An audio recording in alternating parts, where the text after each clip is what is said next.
And it will be indicated this way. You see the moon in the 7th square from ascendant 1, 2, 3, 4, 5, 6, 7. And always the 7th house cusp will be in the same square. You'll see it the same with the Roman numerical 7 like that. And I have this position so I can talk and talk for hours about it. And what does it mean? The moon shows your emotional needs. And whatever it's in the horoscope, we have a great need emotionally to connect with those things, to have them in our life. And we're very sensitive to those things. And 7th house is the house of marriage, partnerships, any kind of partnership, business, other people. It's those most one-to-one personal relationships you have, usually with the spouse, boyfriend, girlfriend, you know.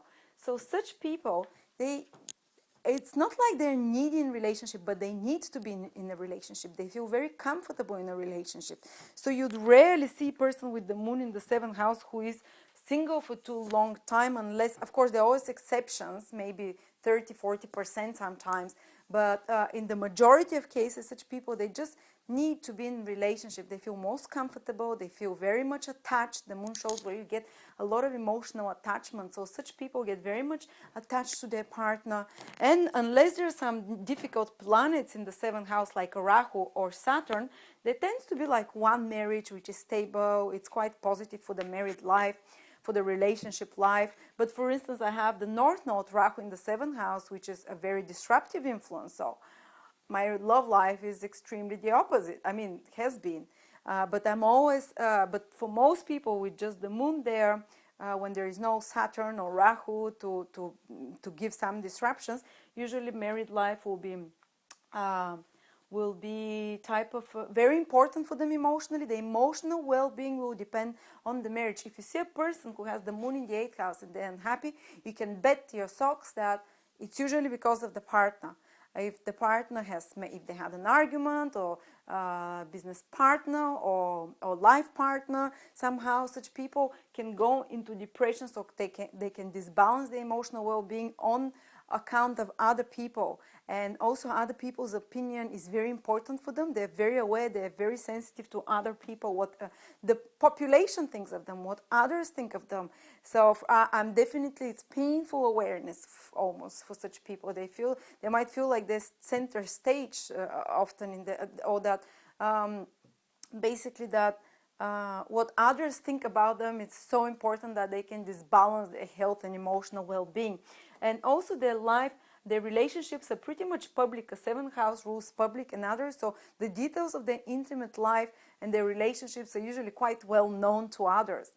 And as I said, relationships are very important, but for some people, usually for most people, it brings very good marriage partners, and marriage partners with someone who has lunar qualities, nurturing, a bit parental, might be someone who is like overly protective, like a mother on top of you as well. Even if you're a woman, it might be a man who has more Cancer qualities or Moon qualities, or who is very protective of you, who kind of even tries to tell you what to do, but very nurturing, very family oriented, sensitive, tender, imaginative, very emotional, imaginative partner. And also yourself, once you get into relationships with the moon in the 7th house, you become very emotional. Actually, when you're out of relationship, you feel that you're constantly missing relationships and that you have a need to be in a relationship or in some kind of partnership.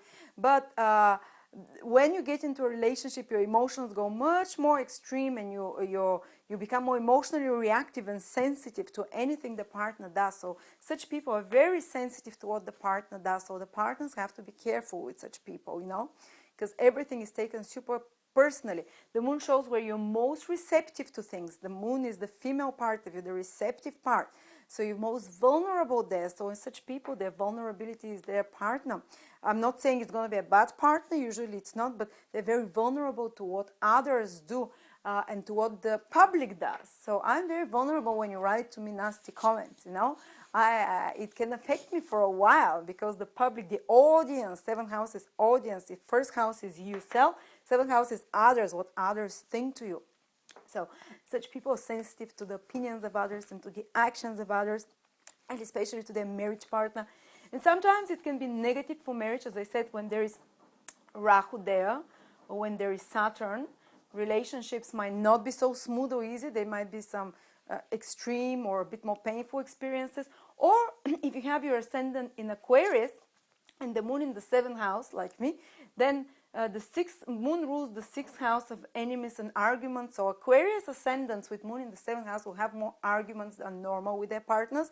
So they might be a bit more fiery and feisty relationships, not so smooth that nurturing and loving which the moon usually gives in the 7th. Or if you have Sagittarius ascendant, then the moon rules the 8th house, and when the ruler in the 8th house is in the 7th, 8th house is sudden reversals. So such people, Sagittarius ascendant with moon in the 7th, like my best friend has that, you can have many changes in relationships. 7th house brings changes.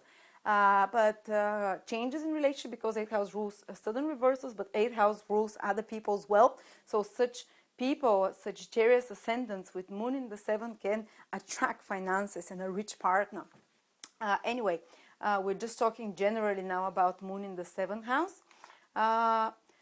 So yes, it is what we said. Also, they can be really well suited for careers which are to do about balancing things out, like for instance, diplomats, negotiators, advisors, or relationship counselors. They have a very instinctive understanding and natural understanding about relationships, about the inner energies of give and take, what is needed, the needs in a relationship of others, and also they're very responsive usually to the needs of their partner as well. And they can teach others a lot about relationships. That's why they're great about that. They're good at appeasing others and bringing harmony and understanding between others. That's why advisors, counselors, makers of agreements, bargainers, negotiators, and they'll feel very emotionally comfortable in such professions. In matchmaking, you can work in a matchmaking agency, for instance. So you can work in a counseling, as I said. They have very, for instance, all my friends come for relationship advice to me. Well, I don't think I know so well about it, but for some reason they all come and cry their shoulder because I